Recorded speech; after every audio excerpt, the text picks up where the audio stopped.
بسا زنهای است که به هزارها مرد به حرکتش رسیده نمیتونه، تربیت کرده. ما در جامعه خود که کدام مردای داریم که شهامت داره، کدام مردای تاریخ داریم، تربیتش توسط مادر شده.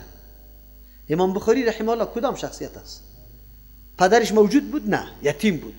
توسط تربیه کی در این سرحد رسیده، به این مقام؟ مادر رسیده. فرق در این نیست. ام سلیم کتاب در تاریخش نوشته میشه، در جهادش، در مبارزش، در دعوتش، در محبت پیغمبر، در هوشیاریش، کلش. ازواج مطهرات خو بگذار. به مثل ازی به صدها و هزارها خواهری داریم که در این میدان پیشتاز است. قرآن شخصیت زن و مرد در این میدان مساوی و برابر خلق کرده و برابر به الله متعال خود نزدیک کرده میتونه. از او خاطر از یک طرف ندای قرآن است، او اعتراضا یا نعوذ بالله گپای بی اساس و پوچی که دشمنای اسلام علیه اسلام میکنه بالکل بی اساس است، غلط است، نادرست است. قرآن بیا شماستی که در توده ها و قومایتان شخصیت زن و مرد به هم تفاوت داشته، تا امروز تفاوت داره. تا امروز همین کسایی که طرفدار حقوق بشر و دموکراسی است تا آلی را به زن حیثیت درست قائل نیست. چند دانه زن در پارلمان رفتن این مقام زن بالا برده نمیتونه. زن حیثیت انسانیش حیثیت کرامت انسانیش حفاظت شوه، اون وقت باز حقوق زن مراعات میشه، نه که نعوذ بالله سودا و متاع بازار باشه. اطور نباشه. یک. دوم، الله متعال وعده کرده به تاکید فلنحیینه، نونی تاکید، لام تاکید. ما زندگی میدم، مرد باشه زن باشه که عقیده درست و عمل صالح داره، زندگی طیب. طیب خود لغت پاکیزه را میگه، اما زندگی پاکیزه کدام میگه؟ زندگی پاکیزه اونمو را میگه که خیانت دو نباشه، دروغ نباشه، بی‌بندوباری نباشه، غیبت نباشه، احترام متقابل، تضامن، یکی با دیگه همدردی، ایثار، قربانی. زندگی صحابه کرام میرکم بود. هیچ کس فکر نمیکرد که وجودی علایده است. هر کس میگفت کل وجود یک وجود است. در زمان صحابه میطور بود. این گپ عادی نیست که حتی در جنگ آدمی زخمی آب طلب میکنه، لیکن ده 7 نفر دور میخوره، پس ده نفر اول جام آب دور میخوره. این گپ عادی نیست. در حالت نجات دادن از مرگ خدا انسان از هر کس خدا پیش میسازه که من خدا نجات بدم. اما او مردم اینطور نبوده، اینطوری ساردش بود. یک کله گوسفند ده 7 خانه دور میخوره، پس ده خانه اول میاد. این انگیزه طلب داره، این عقیده طلب داره، ایمان طلب داره. او زندگی کدام زندگی بود؟ چقدر احترام و صمیمیت، فضای محبت بود. حیات طیبه او را میگه که هیچ طرف درد و رنج برات نرسه. امروز تو از همسایه مردم کوچ میکنه، کوچ. از شوهر گریزان است، از زن بگوی فریاد داره، از اولاد عاق میکنه شه. در اون سرحد رسیده زندگی. این حیات طیب نیست. و 4 دانه زرق و برق مواد دنیا انسان نگوید که البته زندگی برابر است. ما پیش براتون گفتم زندگی را نمیگم. زندگی که اطمینان و امنیت قایم باشه، صمیمیت، فضای محبت، حس تعاون، همدردی در بین موجود باشه، فضای اعتماد قایم باشه، این حیات طیب میگه. لیکن از کجا؟ الله وعده کرده. خب با تأسف که نه ایمان وجود داره و نه عمل صالح، هر دو مفقود است. از کجا حیات طیب برای ما حاصل شود؟ آلی خو مفکوره دیگر رقم گشته. مفکوره چی رقم گشته؟ تا وقتی که نیروی خارجی در افغانستان باشه زندگی ممکن، امنیت قایم، اطمینان است. اگر یا برای در بدر هستیم. این مفکوره مسلمان ها، این مفکوره امو زبدترین اشخاص شماست که در روی جرگه آمده. و جا از که رجوع بکنه به کتاب الله، از این هدایت بگیره و مردم اعلان بکنه که مردم بیای عقیده صحیح و عمل صالح بکنیم خلاص. نه، میگن نیروها باشه بعد از او. این حیات طیب میگه. ولا نجزینهم اجرهم باحسن ما كانوا يعملون. ما میدیم پاداششان به احسن ما كانوا يعملون، به بهترین آن چیزی که انجام میده. فاذا قرأت القرآن فاستعذ بالله من الشیطان الرجیم. ایمان و عقیده عمل صالح از کجا پیدا میشه؟ از قرآن. خب بله از قرآن فایده کی میگیره؟ قرآن برای خود آداب داره، شرایط داره. زمانی که آداب و شرایط اجرا شد، عملی شد، بعد از او باز توقع داشته باشه انسان که در وجودم تغییرات میاد، در غیر از او نمیاد. اول کتاب الله را وقتی که می چنگ میزنی که حتی به تلاوت عادی شروع میکنی، ابلیس لعین تو را ماندنی نیست، انواع مفکوره ها و وسوسه ها را در ذهنت آورده است، نمیگذارد که با قرآن رابطه تو پیدا شود. از او خاطر شیطان هم اینطور دشمنی است که تو به چشم دیده نمیتونی، در رگ رگ خونی تو جریان داره. با او طور ذات پناه ببر که او کلی حالات شیطان مراقبت میکنه و میبینه. برای استفاده از کتاب الله همونطور نیست تا که میدان خوب خالی نکنی، مفکوره های باطل، وسوسه ها را، اضطراب و پریشانی ها را یک طرف بگذاری، زمینه را مساعد بسازی برای فراگیری از هدایات قرآن. تا او وقت نمیتونی. از او خاطر اول اعوذ بالله من الشیطان الرجیم میگی، از ابلیس لعین پناه بجوی که ابلیس وسوسه ها را دور بسازه، زمینه مساعد شود برای چی حاصل کردن. صفاتی که ابلیس داشت و صفات از ذهنت میاد وقتی که میگه اعوذ بالله من الشیطان الرجیم، و صفات دور کو، تکبر نکن، خود بسیار عاجز، متواضع، فروتن، حسد نکنی، بر تربیری خود کلان نتراشی، قیاس فاسد نکنی. نه، بگو که به این قرآن من زیاد احتیاجات دارم، بعد من بشینم یک چیزی را از پیش یاد بگیرم در زندگی خود امروز عملی کنم. امروز اینی وقت از قرآن استفاده میشه. استفاده قرآن مشروط به اینمی شرط است. الله بر ما میگه فاذا قرأت القرآن، وقتی که تلاوت میکنی قرآن، تلاوت میکنی وقتی که اراده تلاوت قرآن داری، یعنی قرآن میخوانی نه به نیت ثواب، به نیت فراگیری مقاصد قرآن، فاستعذ بالله، پناه ببر به الله، من الشیطان الرجیم، از شر شیطانی که رانده شده است. چرا رانده شده؟ به خاطری که او تکبر کرده، حسد ورزیده، اعتراض سری تقدیر الله کرده، نعوذ بالله خود بالا تراشیده، قیاسی غلط کرده، این کارها را کرده. ما باید این کارها را، این صفات را نداشته باشه. تعوذ بکو، خدا شیطان از خود دور بکو. چرا؟ در غیر از او شیطان وسوسه ها میندازه. چقدر وسوسه ها در ترجمه قرآن که روان میشی 1000 وسوسه. یاران اینجا که در ترجمه میری امی وابی نباشه. خب دیگه وسوسه برات میندازه. او قرآن 30 پاره ای را کی یاد میگیره بیادر؟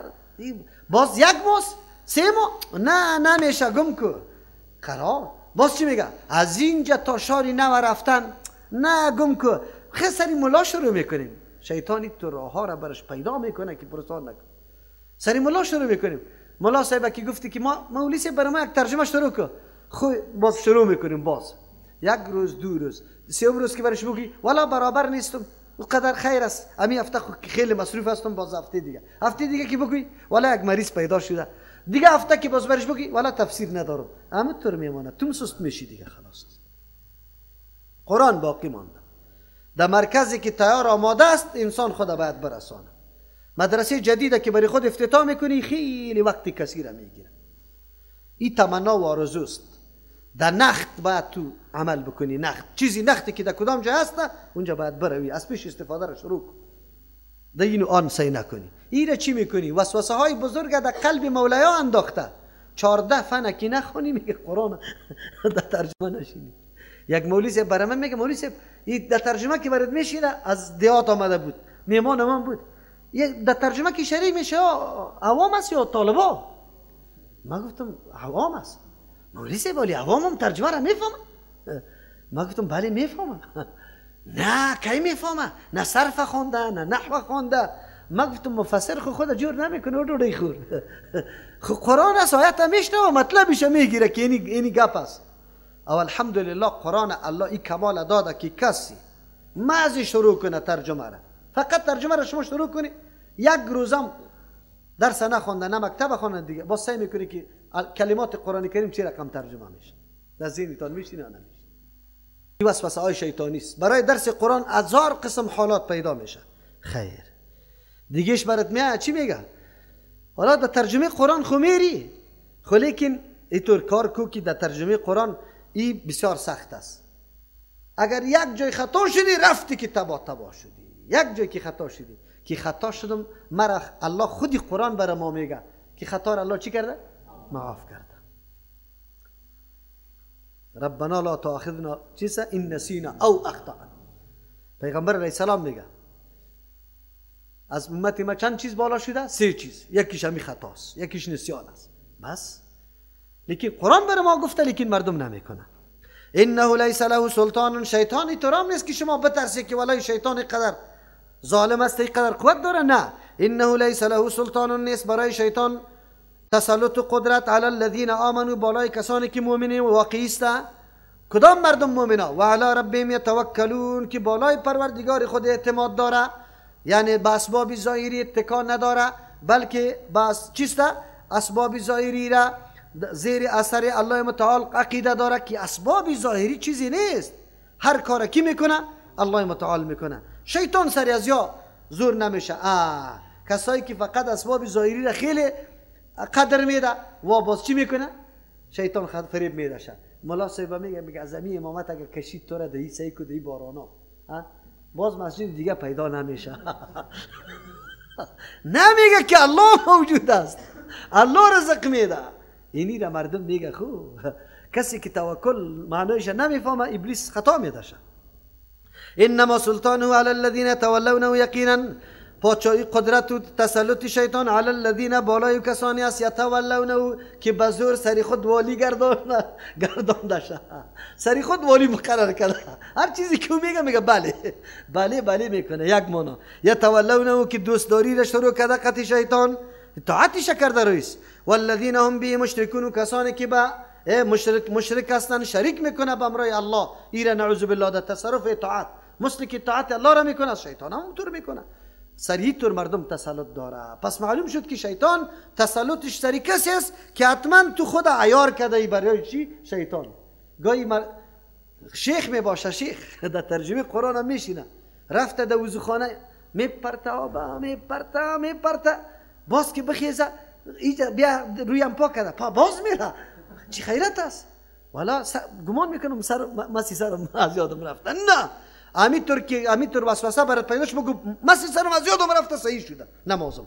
در نماز اینطور کارا را میکنن. نکنی، با شیطان موقع نده. تا که تو خدا چی میکنی؟ سست میکنی، شیطان سرت زور شده میره. این کل وسوسه های شیطانی است، قطعش مقاطع کن. نفر چی میگه؟ والا از یاد مولوی صاحب اینطور معلوم هم نمیشه که بادم میده شده. خدا نظرم میاد که بادم میده شده. برادر بادت میده نشده و شیطان پف میکنه. یا کمی هوا دمی مقعدت میگه البته بادم رفت. اینطور نیست. یقینید که تا پیدا نشده تو چی نکو. این کل وسوسه های شیطانی است. و همین شیطانی که در وضو چی میکنه؟ چی برام چی یاد میشه؟ ولهان. در نماز کی وسوسه میکنه؟ خنزب. آفرین، ماشاءالله. والا خوب هستی، یا کم کم معلومات ها داری.